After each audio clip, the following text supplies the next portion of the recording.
In sporthal De Doelstien in Dokkum waard waasje in het Tjuster voetballen. Door middel van blacklight wisten de deelnemers de bal dochs nog te vinden. Blacklight voetbal is dat je met mooie neonlichten en mooie gekleurde hesjes lekker met elkaar gaat spelen in de zaal. En een beetje met special effects, zodat het interessant is voor de jeugd om in beweging te komen. Ja, wij zien toch wel dat de jeugd soms niet op vakantie kan. Dus dan vinden we het ook leuk om een activiteit daarvoor te organiseren.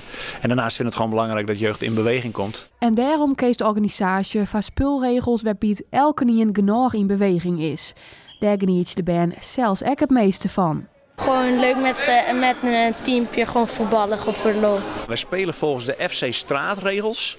En dat is dat er een aantal teams op de bank zitten. En je speelt dus met 2 teams tegen elkaar.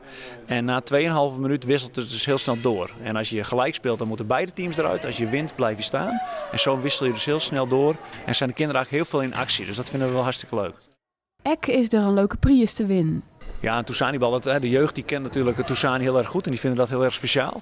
Dus die konden inderdaad een Toussani-bal winnen. Dus de winnaars van het toernooi hebben een Toussani-bal gekregen. En daarnaast dus ook de Fair Play-prijs was ook een Toussani-bal. Maar hokkerteam de bal van de bekende voetbalinfluencer Meine Hoesta krijgt, dat is nog net samen beslist. Uiteindelijk zijn wij tot de keuze gekomen, want we vinden dit een hele moeilijke keuze, want iedereen was eigenlijk wel sportief. Maar dat jullie de prijs hebben gewonnen voor sportiviteit. Dus kom naar voren. Applaus.